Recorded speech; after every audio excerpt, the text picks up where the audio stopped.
ایمان عبارت تو یہاں ہو گئی تھی۔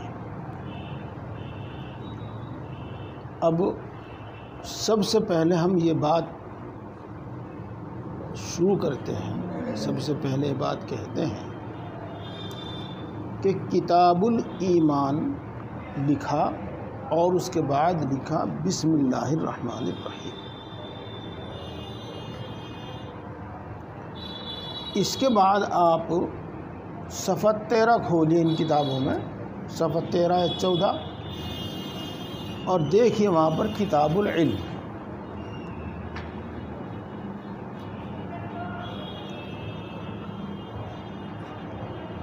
یہاں بھی پہلے کتاب العلم لکھا ہوا ہے اور پھر بسم اللہ الرحمن الرحیم لکھا ہوا ہے۔ اس کے بعد آپ صفحہ 39 پہ دیکھیے کتاب باب الوضو یا کتاب الوضو، کتاب الوضو پہلے اچھا اس سے پہلے دیکھیے کتاب الوضو،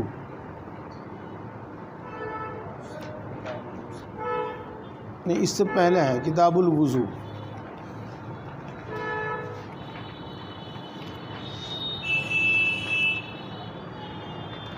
یہاں پر پہلے کتاب الوضو لکھا ہوا ہے اور پھر بسم اللہ الرحمن الرحیم لکھا ہوا ہے۔ اب دیکھیے آپ صفحہ 39 کتاب الغسل،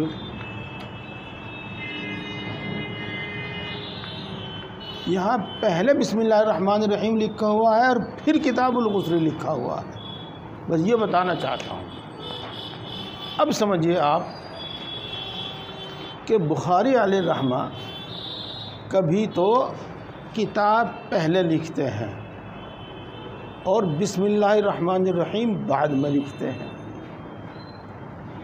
اور کبھی بسم اللہ الرحمن الرحیم پہلے لکھتے ہیں اور کتاب بعد میں لکھتے ہیں۔ دو باتیں تو یہ ہو گئی، اور تیسری بات یہ ہے کہ کبھی کبھی کتاب کے درمیان باب سے پہلے بھی بسم اللہ الرحمن الرحیم لے آتے ہیں۔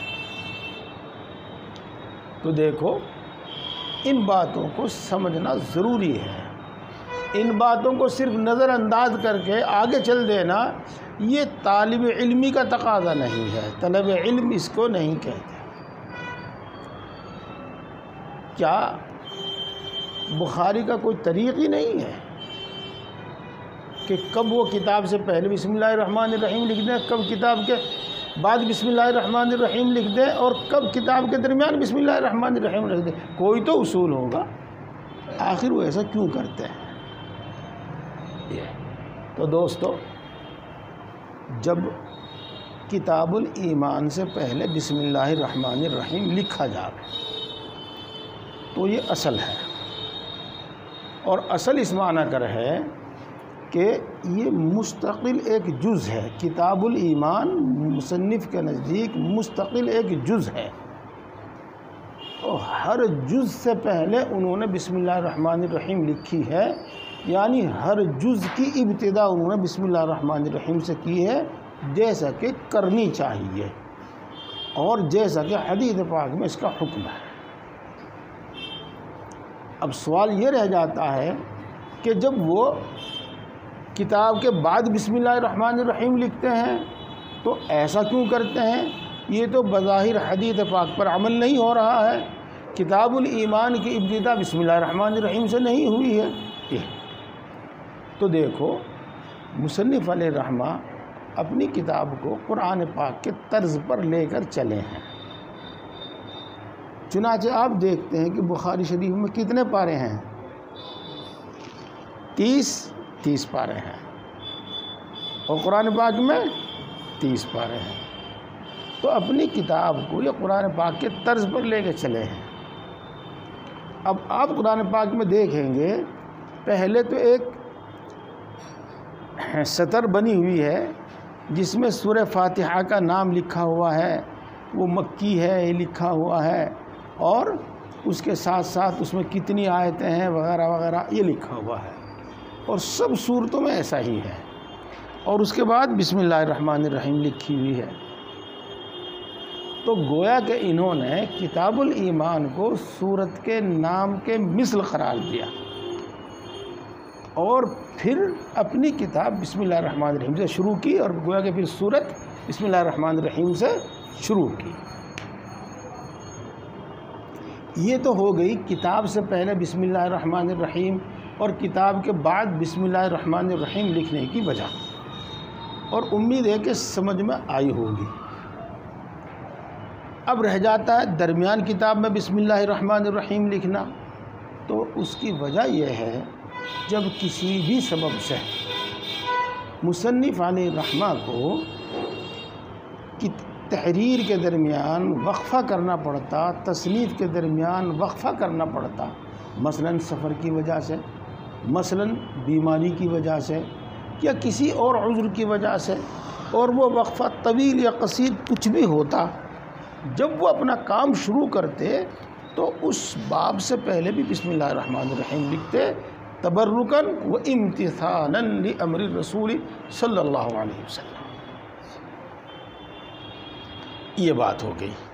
اس کے بعد ایک دوسری بات ہے، اچھا جلد ثانی تو نہیں ہے یہاں، اس میں ہے، اس کی بہت جلدی سے دیکھ آؤ، آخری کتاب کتاب التوحید ہے کیا؟ بس یہ دیکھ کیا ہو۔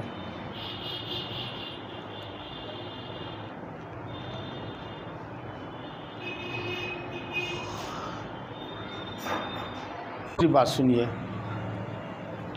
مصنف علیہ الرحمہ نے سب سے پہلے باب کیف کان بدء الوحی الی رسول اللہ صلی اللہ علیہ وسلم قائم کیا۔ کتاب قائم نہیں کی، کتاب کا عنوان قائم نہیں کیا۔ اس کی ایک وجہ تو آپ کو اسی وقت بتائی گئی تھی، میں اب اس کو لوٹاتا نہیں۔ دوسری وجہ میں آپ کو آج بتاتا ہوں کہ یہ باب مثل مقدمے اور مثل تمہید کے ہے، اور اس میں یہ اشارہ مقصود ہے کہ ہم جو بھی کچھ کہیں گے وہ وحی سے کہیں گے، اور ہماری پوری کی پوری کتاب وحی ہوگی، وحی جلی ہو یا وحی خفی ہو، بس یہی بیان کرنا اور اسی کے بیان کرنا مقصود تھا۔ اور یہ بھی کہ جو بھی کچھ ہو زندگی میں، اگر وہ وحی کے مطابق ہے تو معتبر اور مقبول ہے، اور اگر وحی کے خلاف ہے تو غیر معتبر اور غیر مقبول ہے، بلکہ مردود ہے۔ یہ تو تمہید کے طور پر لائے تھے۔ اب اس کے بعد کتاب الایمان سے تو شروع کیا، اور کتاب الایمان ہی پر اپنی کتاب کو ختم کیا، اس لیے کہ کتاب التوحید اور کتاب الایمان یہ دو الگ الگ نہیں ہیں، صرف عنوان کا فرق ہے، نہیں تو دونوں ایک ہی ہیں۔ کتاب الایمان اور کتاب التوحید دونوں ایک ہی ہیں، تو کتاب الایمان سے تو شروع کیا اور کتاب الایمان پر ختم کیا۔ جواب، ایمان کے اندر استمرار ضروری ہے۔ انقطاع جب ہوگا تو ایمان ختم۔ تفصیل کسی موقع پر کروں گا انشاءاللہ ایمان کے ثمرات بیان کرتے وقت۔ اور جس طرح ایمان ابتدا میں ضروری ہے، انتہا میں بھی ضروری ہے۔ اگر انتہا میں ایمان نہ ہو تو وہ ایمان معتبر نہیں، اور اگر شروع میں ایمان نہ ہو تو کوئی عبادت معتبر نہیں۔ تو ابتدا بھی ایمان سے ہو، انتہا بھی ایمان پر ہو، یہ اشارہ دیا ہے کتاب الایمان سے شروع کرنے اور کتاب التوحید پر ختم کرنے سے۔ اور کتاب الایمان کو مقدم کرنے سے اس طرف اشارہ کیا ہے کہ ایمان سب سے پہلے ضروری ہے، اور تمام اعمال کے مقبول عند اللہ ہونے میں ایمان شرط ہے، اور تمام اعمال کے اجر آخرت میں ایمان شرط ہے۔ ایک دوسری بات، اور دنیا میں احکام شریعت کے لازم ہونے کے واسطے ایمان شرط ہے، لازم ہونے کے واسطے ایمان شرط ہے، اس بات کو بتانے کے واسطے۔ اور لازم ہونے کا مفہوم انشاءاللہ واضح ہو جائے گا ابھی جب میں آپ کے سامنے بیان کروں گا۔ تو کتاب الایمان سے شروع کرنا، کتاب الایمان پر ختم کرنا اس وجہ سے ہے۔ اور آپ حضرات کے لیے اتنا کافی ہے، اس کی وضاحت ضروری نہیں ہے کہ بغیر ایمان کے نہ نماز معتبر، نہ روزہ معتبر، نہ قربانی معتبر، وغیرہ وغیرہ۔ بس اب میں آپ کو یہ اتنی بھی یہ تفصیل میں نے کی ہے کچھ بتانے کے لیے کی ہے۔ اگر کوئی شخص روزہ رکھتا ہے اور وہ مومن نہیں ہے، کافر ہے، تو ہم اتنا تو کہہ سکتے ہیں کہ بھئی اس کے دل میں ایمان کی عظمت ہے، باقی اس کا روزہ رکھنا نہ رکھنا برابر ہے، اس کا دنیاوی فائدہ تو اس کو حاصل ہو سکتا ہے، باقی اس کا اور کوئی فائدہ اس کو نہیں ہوگا، نہ دنیا میں اور نہ ہی آخرت میں۔ اس کا یہ عمل اللہ کے ہاں بالکل منظور نہیں ہے، بالکل قبول نہیں ہے، بلکہ مردود ہے۔ اسی طریقے سے جو لوگ رفاہی کام کرتے ہیں، بڑے بڑے خرچ سے انسانوں کو فائدہ پہنچاتے ہیں، تو ہم اس کو صدقہ اور خیرات نہیں کہہ سکتے، اس واسطے کہ اس کے واسطے تو ایمان شرط ہے۔ ہاں ہم یہ کہہ سکتے ہیں کہ رفاہ عام کے واسطے، انسانوں کو نفع پہنچانے کے واسطے یہ شخص ایسا کر رہا ہے، تو اس کو اس کا دنیاوی نفع تو مل جائے گا، لیکن آخرت میں اس کا کوئی ثواب نہیں ملے گا۔ لہذا اس قسم کی چیزیں جب کفار کی طرف سے پائی جائیں تو ہمیں زیادہ متاثر نہیں ہونا چاہیے۔ وہ ان کو اپنے دنیاوی نفع کے واسطے کر رہے ہیں، وہ اللہ کی رضا کے واسطے نہیں کر رہے ہیں، وہ اس کو دین کے اسلام کا کوئی ایک حکم سمجھ کر اور اس کی عظمت کی وجہ سے اس کو نہیں کر رہے ہیں۔ یہ بھی بات ہے۔ اب آگے چلتے ہیں۔ کتاب کے بارے میں پھر سن لیجئے گا کہ کتاب عنوان ہوتا ہے ان مضامین کا جو جنس کے اعتبار سے متحد ہوں، یعنی جس کے تحت میں بہت ساری انواع و اقسام ہوں۔ اب یہاں پر ایمان کے تحت بہت ساری انواع و اقسام ہیں، جیسا کہ آپ پڑھیں گے، اس واسطے یہاں پر کتاب الایمان کہا، باب الایمان نہیں کہا۔ اب چلتے ہیں الایمان۔ اس میں آپ کو بڑی توجہ سے بات سننی پڑے گی۔ ایک ایمان ہے، ایک اسلام ہے، اور یہ بھی یاد رکھیے گا کہ ایمان اور اسلام کے ایک لغوی معنی ہے اور ایک اصطلاحی معنی ہے، اور ایمان اور اسلام کے کہیں لغوی معنی مراد ہوتے ہیں اور کہیں اصطلاحی معنی مراد ہوتے ہیں، اور یہ آپ کو معلوم ہے ہی کہ جب لغوی معنی کی جگہ اصطلاحی معنی اور اصطلاحی معنی کی جگہ لغوی معنی کا ارادہ کر لیا جاوے تو اس خلط کی بنا پر مطلب کچھ کا کچھ ہو جاتا ہے۔ لہذا ایمان اور اسلام کے اصطلاحی اور لغوی معنی پہچانیے، اور جس جگہ پر یہ لفظ استعمال کیا جاوے تو وہاں پر غور کیجیے گا کہ کون سے معنی مراد لیے گئے ہیں، اصطلاحی معنی مراد لیے گئے ہیں یا لغوی معنی مراد لیے گئے ہیں، اور پھر مطلب سمجھیے گا۔ جیسا کہ آپ جانتے ہیں کہ ایک لفظ ہوتا ہے جس کو ہم مشترک کہتے ہیں، کئی معنی کے واسطے وضع کیا جاتا ہے وہ، اور ہر جگہ اس کے تمام معنی مراد نہیں ہوتے، بلکہ ان متعدد معنی میں سے کوئی ایک معنی مراد ہوتا ہے۔ تو اگر ہم ایک کی جگہ دوسرا مراد لے لیں اور دوسرے کی جگہ پہلا مراد لے لیں تو بات کہیں سے کہیں پہنچ جاتی ہے، مطلب کچھ کا کچھ ہو جاتا ہے۔ اور اس کی مثال میں وہی دوں گا، والمطلقات یتربصن بانفسہن ثلاثۃ قروء۔ قروء مشترک ہے، حیض کے معنی میں بھی اور طہر کے معنی میں بھی۔ دیکھو اگر ہم اس کے حیض معنی لیتے ہیں تو کیا مطلب بن جاتا ہے، اور ہم اس کے معنی طہر لیتے ہیں تو کیا مطلب بن جاتا ہے۔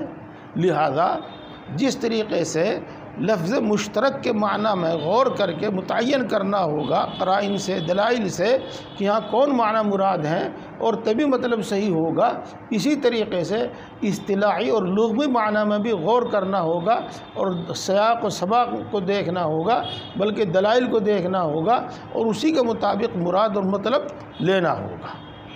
نہیں تو آدمی قرآن پاک کی آیتیں پڑھتا رہے گا اور احادیث پڑھتا رہے گا، بخاری اور مسلم کے حوالے دیتا رہے گا اور گمراہ ہوتا رہے گا اور گمراہ کرتا رہے گا۔ بات تو صحیح ہو گئی. اب میں آپ کے سامنے ایک بات عرض کرتا ہوں جو نصیحت کی بھی ہے اور بیداری کی بھی ہے. جب کوئی شخص کسی آیت کے حوالے سے کوئی مضمون بیان کرتا ہے تو ہم اس کو ہرگز ایک دم قبول نہیں کرنے کے، ہرگز ایک دم قبول نہیں کرنے کے، بلکہ اللہ تبارک و تعالیٰ نے اپنے فضل و کرم سے ہمیں علم دیا ہے. لہذا ہم یہ دیکھیں گے کہ جو مطلب یہ شخص بیان کر رہا ہے آیت شریفہ کا مطلب یہی ہے یا کچھ اور ہے، یہ آیت شریفہ پڑھ کر صرف ہم کو دھوکہ دے رہا ہے اور اس کا مطلب کچھ کا کچھ بیان کر رہا ہے.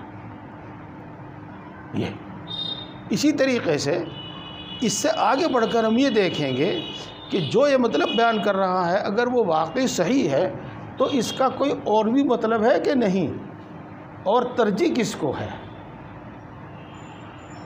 تو یہ دیکھنے کے بعد پھر ہم اس بات کو قبول کریں گے. محض قرآن پاک کے حوالے سے کسی بات کو کہا جاوے تو قبول کرنے میں پیش قدمی نہیں کرنی چاہیے، جلدی نہیں کرنی چاہیے. اور یہی حال سند حدیث کا بھی، بلکہ حدیث میں اس سے زیادہ احتیاط کی ضرورت ہے. بلکہ سب سے پہلے تو یہی دیکھنا ہوگا کہ یہ حدیث اپنی سند کے ساتھ کیسی ہے، آیا موضوع ہے یا ضعیف ہے. اور اس سے آگے بڑھ کر پھر یہ دیکھنا ہوگا کہ یہ متعارض تو نہیں ہے، اور پھر یہ دیکھنا ہوگا کہ اس کا جو مطلب بیان کیا جا رہا ہے وہی ہے، کوئی دوسرا مطلب بھی ہے، وغیرہ وغیرہ. میں آپ کو یہ بات اس لیے خاص طور سے بتائی ہے کہ ماشاءاللہ آپ عالم ہیں، ذہین ہیں، طلبگار ہیں. تو جب تک ہمارا ایسا ذہن نہیں بنے گا ہم گمراہ کرنے والوں کی گمراہی سے بچ نہیں سکتے. میں دیکھ رہا ہوں کہ اچھے لوگ جو بڑی بڑی پگڑیاں باندھے ہوئے ہیں، اونچے پجامے پہنے ہوئے ہیں، بلکہ پجامہ اتنا اونچا جس پر ہمیں اعتراض ہے، اتنا اونچا پجامہ پہنے ہوئے ہیں عوام کو متاثر کرنے کے واسطے، لیکن گمراہ کر رہے ہیں عوام کو احادیث پڑھ کر، اور گمراہ کر رہے ہیں عوام کو صحابہ کے حکایات صحابہ سنا کر، اور گمراہ کر رہے ہیں وہ عوام کو آیات قرآنی بیان کر کے، اور گمراہ کر رہے ہیں وہ تاریخ اسلام کی اصطلاحات بیان کر کے، سیرت پاک کی اصطلاحات بیان کر کے. چلیے، تو بہرحال ایمان ہے، ایک اسلام ہے. ایمان کے ایک لغوی معنی ہے، ایک اصطلاحی معنی ہے. اب میں پہلے آپ کے سامنے ایمان کے لغوی معنی بیان کروں گا، پھر اصطلاحی معنی بیان کروں گا، اور اس سلسلے میں کوئی اختلاف آج ہرگز نہیں بیان کروں گا. اور وہ اس لیے نہیں بیان کروں گا تاکہ اچھی طریقے سے ہمیں ایمان کی تعریف اور ایمان کی حقیقت و ماہیت سمجھ میں آ جاوے.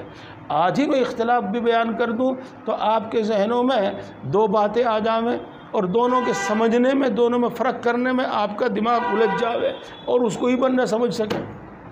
یہ ہے. خیر، تو ایمان کے لغوی معنی ہے، یہ مشتق ہے امین یامن امنن سے. اس کے معنی ہے بے خوف ہونا. اور جب یہ باب افعال میں گیا اور امن سے ایمان ہوا تو اب اس کے دو معنی ہوتے ہیں، اس واسطے کہ باب افعال کی خاصیت تعدیہ بھی ہے اور باب افعال کی خاصیت سیرورت بھی ہے. اگر جب اس میں تعدیہ کی خاصیت پائی جاوے گی تو یہ متعدی ہوگا، اور اس کے معنی ہوں گے کسی کو بے خوف کرنا. جیسا کہ آپ پڑھتے ہیں نا، امن دینا، امان دینا، امن دینا، امان دینا، یہی ایمان ہے. لغوی ایمان یہی ہے، کسی کو بے خوف کرنا. اب تمہیں کوئی کچھ نہیں کہہ سکتا، تم اپنی جان اور اپنے مال، عزت و آبرو اور اپنی اولاد وغیرہ ان سب کے سلسلے میں بے خوف رہو. یہ ہے مطلب امن دینے کا، امان دینے کا اور ایمان کا، یہ مطلب ہوتا ہے. اور جب اس میں خاصیت سیرورت کی ہو تو اس وقت آپ یہ سمجھ لیجئے گا کہ سیرورت کہتے ہیں صاحب ماخذ بنانا. تو صاحب ماخذ بنانے کا مطلب یہ ہوگا کہ امن کے جو معنی ہیں ان والا بنانا. چنانچہ ایمان کے معنی ہوں گے بے خوف بنانا، بے خوف ہونا ہے۔ ایک تو ہے اس کو بے خوف بنانا، ایک ہے امن والا ہونا، امن والا ہونا۔ بے خوف سے تھوڑی دقت ہو رہی ہے، بے خوف والا ہونا یہ سیرورت کے معنی ہے، حاصل اس کا بھی وہی ہے، الگ سے نہیں، الگ سے کچھ نہیں ہے، یہ ہوا۔ تو بہرحال اب اس کے معنی ہوں گے بے خوف بنانا، امن والا بنانا، یہ معنی ہوں گے۔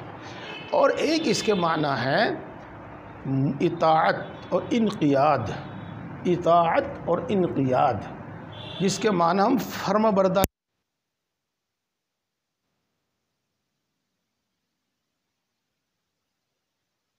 تابع داری، یہ معنی ہے، ایک معنی ہے۔ جیسے کہ قرآن پاک میں ارشاد ہے انؤمن لک واتبعک الارذلون،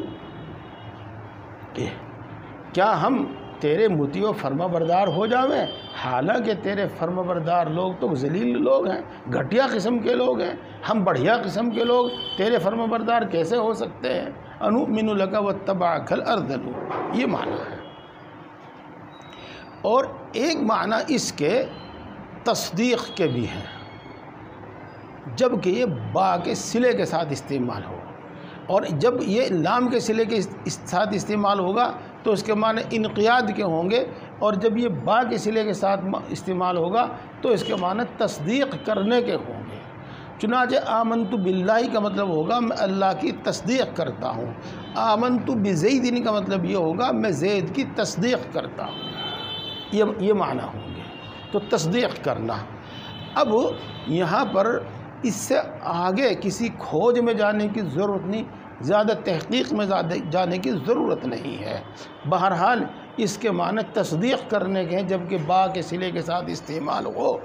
یہ معنی اس کے وضعی بھی ہو سکتے ہیں، یعنی مطابقی بھی ہو سکتے ہیں، اور یہ معنی اس کے التزامی بھی ہو سکتے ہیں۔ بہرحال یہ معنی اس کے التزامی ہیں، یہ معنی اس کے مطابقی نہیں ہے، چونکہ یوں کہا جاتا ہے کہ جب کسی کو بے خوف کرتا ہے کوئی تو گویا کہ وہ اس کی تصدیق کرتا ہے۔ بہرحال یہ معنی اس کے وضعی ہوں، مطابقی ہوں، یا معنی وضعی التزامی ہوں، بہرحال تصدیق اس کے معنی ہے۔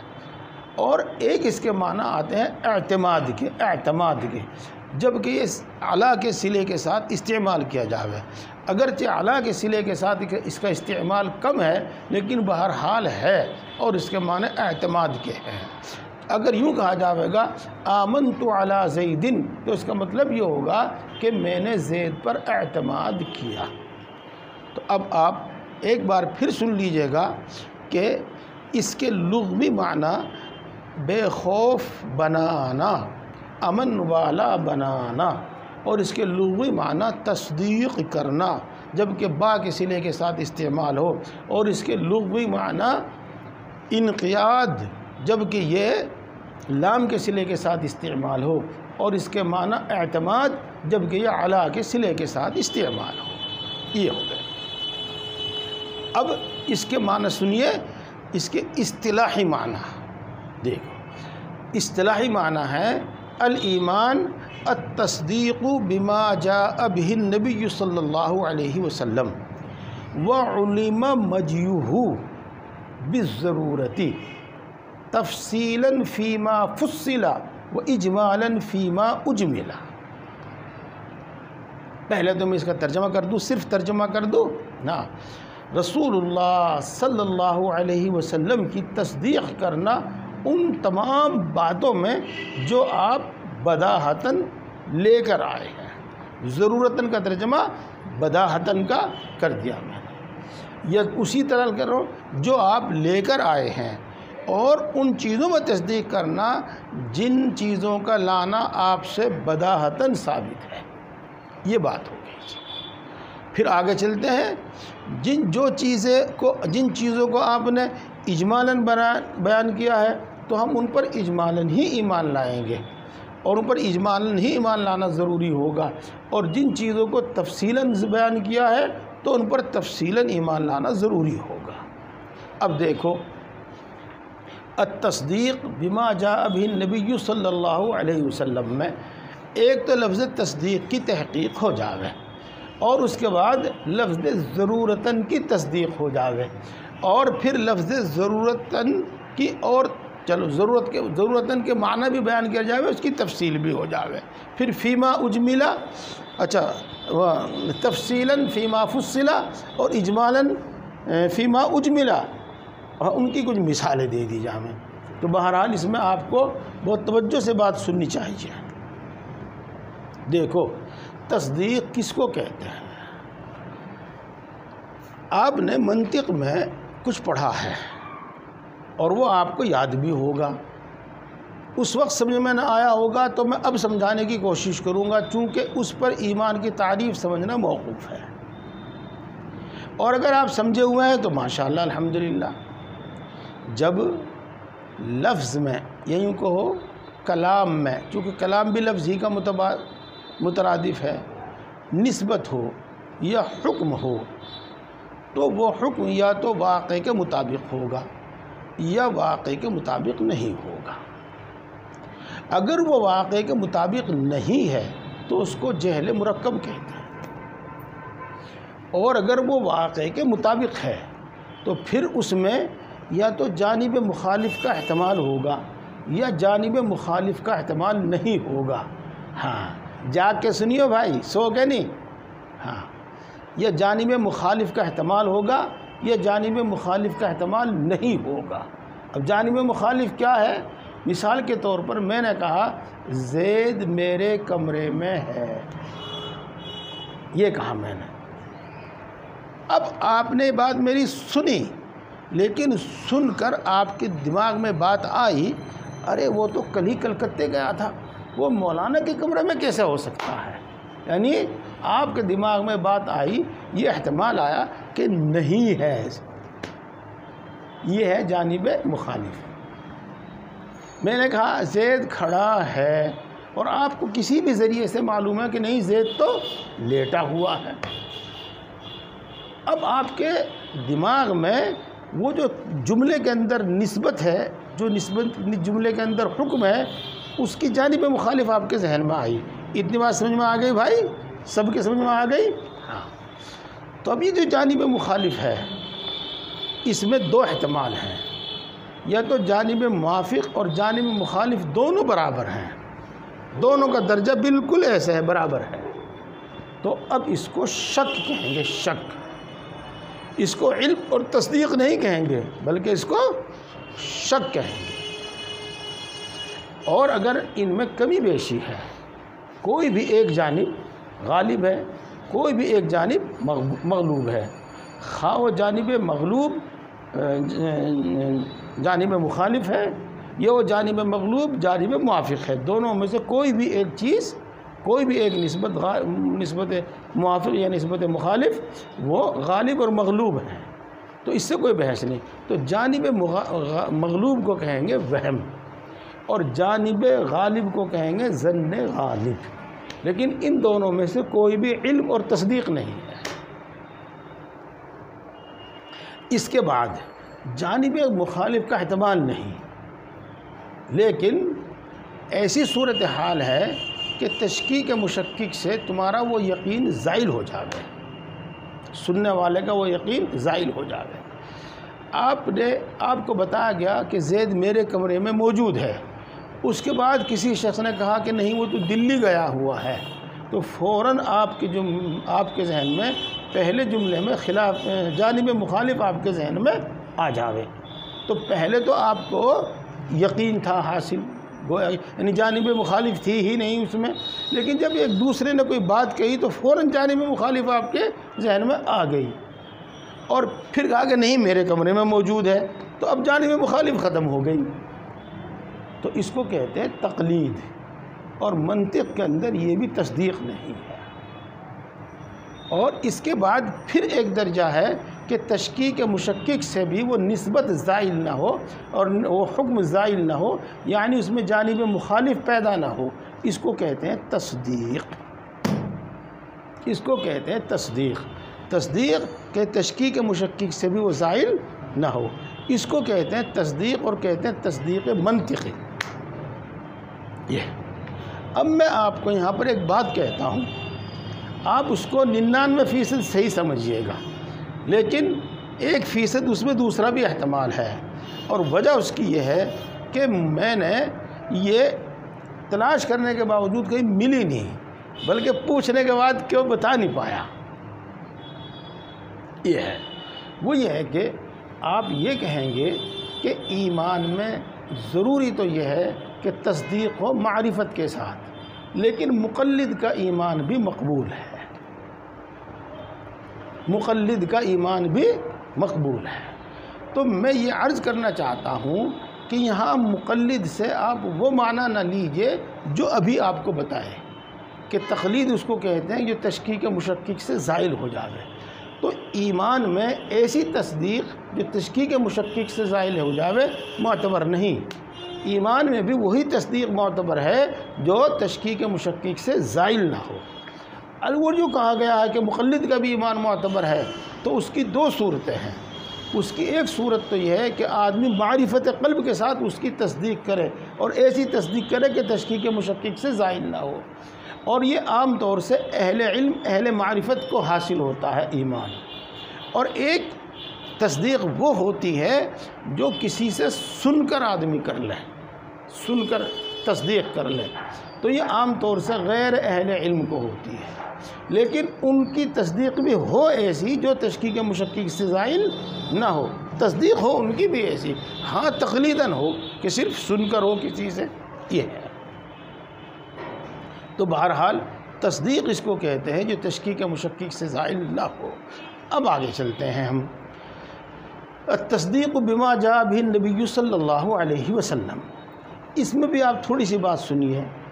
زید نے کہا کہ عمر مر گیا، اور ہم نے کہا صدقتا، ہم نے اس کی تصدیق کر دی، تو یہ تصدیق ہے، لیکن یہ ایمان نہیں، اصطلاحی ایمان نہیں ہے۔ یہ لغوی ایمان تو ہو سکتا ہے، اصطلاحی ایمان نہیں ہے، جس کو ہم یوں کہیں گے کہ مخصوص چیزوں میں سچا جاننا، مخصوص چیزوں میں تصدیق کرنا، ہر بات میں نہیں بلکہ مخصوص چیزوں میں۔ اور وہ مخصوص چیزیں کیا ہیں؟ وہ ہیں جو نبی صلی اللہ علیہ وسلم لے کر آئے ہیں، اور ان میں بھی وہ ہیں جن کا نبی صلی اللہ علیہ وسلم کا لانا بداہتاً ثابت ہے۔ اب اس کی تفصیل اور تشریح ہو گئی۔ آگے چلنے سے پہلے میں آپ کو یوں کہہ دوں کہ ہم یوں کہہ سکتے ہیں کہ امور ایمان کی تصدیق کرنا، امور ایمان، اگرچہ یہ صرف تفہیم کے واسطے ہے، امور ایمان کی تصدیق کرنا، اور امور ایمان کو ہم اور اس سے زیادہ واضح کرنے لگے تو یوں کہیں گے کہ عقائد درست کرنا، یعنی جن جن چیزوں کی تصدیق کرنا ضروری ہے ان سب میں تصدیق کرنا، ان سب میں تصدیق کرنا۔ یہاں تک بھی بات سمجھ میں آ گئی ہوگی۔ اب میں آپ کو انشاءاللہ العزیز تفصیل سے تو بعد میں بتاؤں گا، لیکن ایک بات بتا رہا ہوں، صرف لا الہ الا اللہ پڑھنے سے آدمی مسلمان نہیں ہو جاتا، اور صرف لا الہ الا اللہ پڑھنے والا مسلمان نہیں ہے۔ کیوں مولوی صاحب؟ جی، بلکہ ان تمام امور میں تصدیق ضروری ہے جن کا رسول اللہ صلی اللہ علیہ وسلم سے بداہتاً ثبوت ہے، ان تمام چیزوں میں، یعنی تمام عقائد میں، تمام عقائد کا درست ہونا صحیح ہے، ضروری ہے، لازمی ہے ایمان کے واسطے۔ جن جن چیزوں میں تصدیق ضروری ہے، اگر ان میں سے کسی ایک میں بھی تکذیب پائی جاوے یا تکذیب نہ پائی جاوے، تصدیق نہ پائی جاوے، تصدیق نہیں ہوگی تو تکذیب ہو جاوے گی، تو مومن نہیں ہوگا، مسلمان مومن نہیں ہوگا انسان۔ بات آئی سمجھ میں؟ چلو دیکھو، اگر بات سمجھ میں نہ آئی ہو ابھی تک تو انشاءاللہ مثال سے بات سمجھ میں آ جاوے گی۔ آمنت باللہ و ملائکتہ و کتبہ و رسولہ والیوم الآخر والقدر خیرہ و شرہ من اللہ تعالی والبعث بعد الموت۔ یہ 7 چیزیں ہیں، تو ان 7 چیزوں پر ایمان کی تصدیق ضروری ہے۔ اگر ان میں سے کسی ایک کی بھی تصدیق چھوڑ دے گا اور کسی ایک کی بھی تصدیق نہیں پائی جائے گی تو مومن نہیں ہوگا. ٹھیک. جن کی تصدیق ضروری ہے ان کو مومن بھی کہتے ہیں. اس کو یاد رکھنا، اس کی بہت ضرورت پڑے گی. اور مومن بھی صرف انہی 7 امور میں محصور نہیں ہیں، بلکہ وہ اور بھی اس کے علاوہ ہیں جو بھی ضرورتاً ثابت ہیں. ان کی تفصیل اب آپ کے سامنے آئے گی انشاءاللہ العزیز. بات یہ ہے کہ وہ چیزیں جن کی تصدیق ضروری ہے اور جو مومن بھی ہی ہیں وہ بہت ساری ہیں. مثال کے طور پر حضرت اقدس تھانوی نور اللہ مرقدہ نے تعلیم الدین میں بہشتی زیور میں 50 عقیدے لکھے ہیں. تو وہ 50 چیزیں ہیں اور وہ ان سے پھیلا کر بیان کیا جائے تو وہ ان سے بھی زیادہ ہو سکتی ہیں.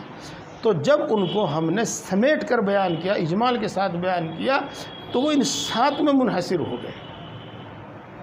اور جب ان 7 کو میں بھی اختصار کرنا چاہا تو پھر وہ 2 میں آ گئے، ایک لا الہ الا اللہ اور ایک محمد الرسول اللہ. تو گویا کہ لا الہ الا اللہ اور محمد الرسول اللہ تمام مومن بھی کا اجمال ہے. تو اگر اس اجمال کو مانتا ہوں، اس کی تفصیل نہ مانتا ہوں تو مومن نہیں ہوگا. میں یہ بتانا چاہتا ہوں آپ کو. جب آپ نے بات سمجھ لی تو بہت ساری غلط فہمیاں آپ کی دور ہو جائیں گی جو عوام کے اندر ہیں. ہاں، اور آہستہ سے کہہ دوں، جب تک فضائل اعمال پڑھا جاتا رہے گا امت کا ایمان درست نہیں ہوگا، امت کا دین درست نہیں ہوگا. یہ یاد رکھ لینا.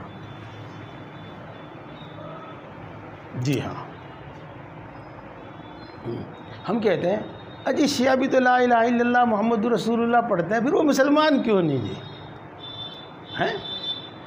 ہم یہ کہتے ہیں. اور اسی طریقے سے اور دوسرے لوگوں کے بارے میں کہہ دیتے ہیں، حتیٰ کہ قادیانیوں تک کے بارے میں کہہ دیتے ہیں اجی وہ تو لا الہ الا اللہ محمد رسول اللہ پڑھتے ہیں جی، نماز بھی پڑھتے ہیں جی، اور لا الہ الا اللہ محمد رسول اللہ پڑھاتے بھی ہیں جی، پھر وہ مسلمان کیوں نہیں ہیں جی؟ تو مجھے امید ہے کہ اب اس کا جواب آپ کے ذہن میں اچھی طرح سے آ گیا ہوگا.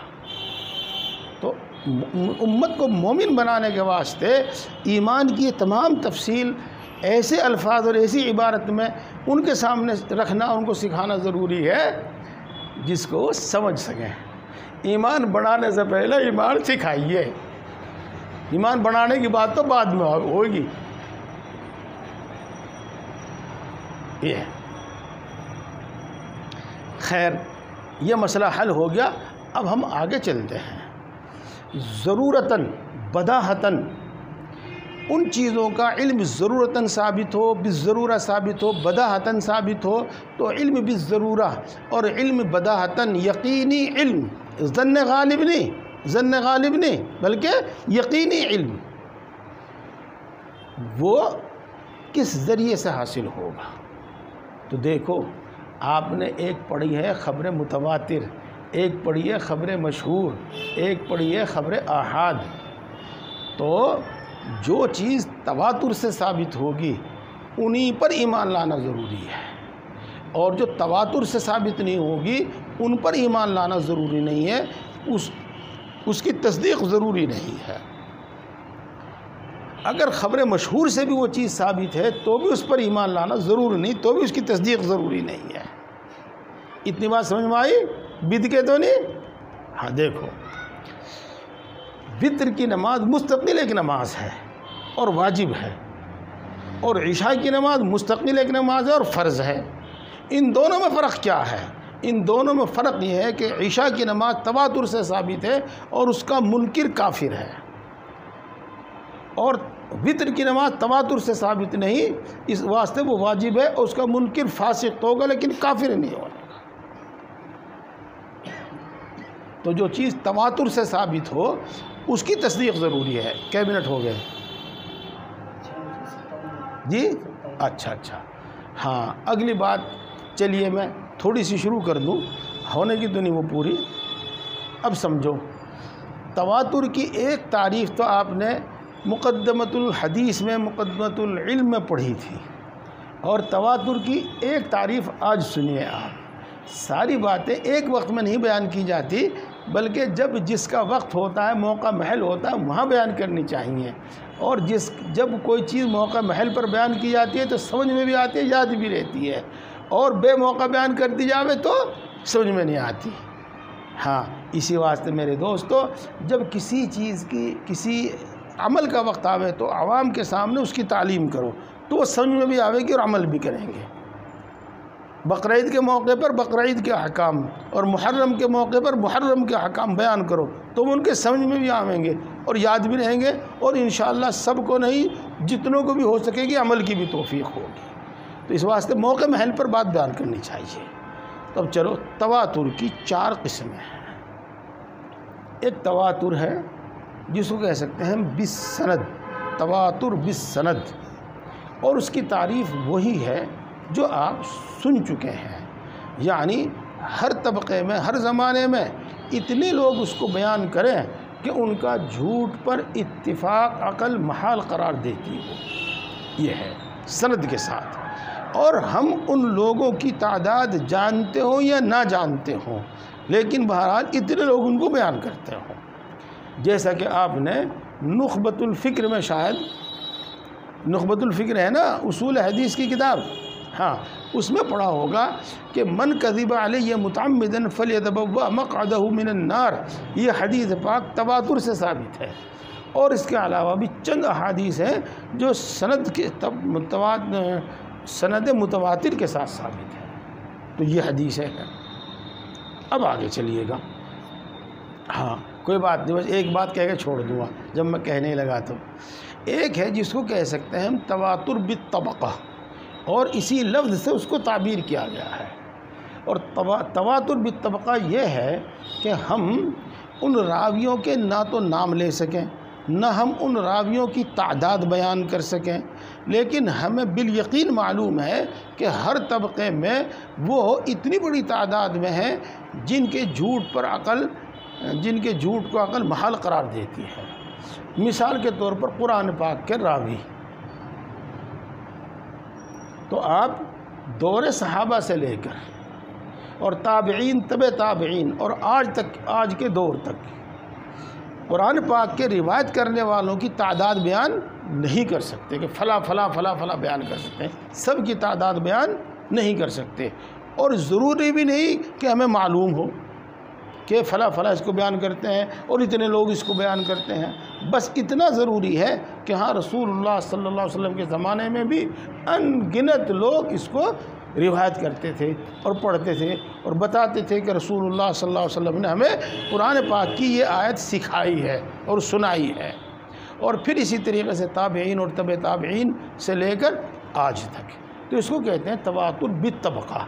اور تواتر بالطبقے کی تعریف میں قرآن پاک آتا ہے، تو وہ حدیثیں جو سند متواتر کے ساتھ مروی ہیں وہ بھی ضرورتاً ثابت ہے رسول اللہ صلی اللہ علیہ وسلم سے، اور قرآن پاک بھی بالضرورہ ثابت ہے، اور ان پر بھی ایمان لانا ضروری ہے۔ چلتے چلتے ایک بات کہہ دوں، باقی پھر ہوگی بات، کہ قرآن پاک کی کسی ایک آیت کا انکار بھی کفر ہوگا، چونکہ قرآن پاک کے کسی ایک آیت کا انکار قرآن کا انکار ہے۔ اور پھر کچھ اور بعد میں کہوں گا۔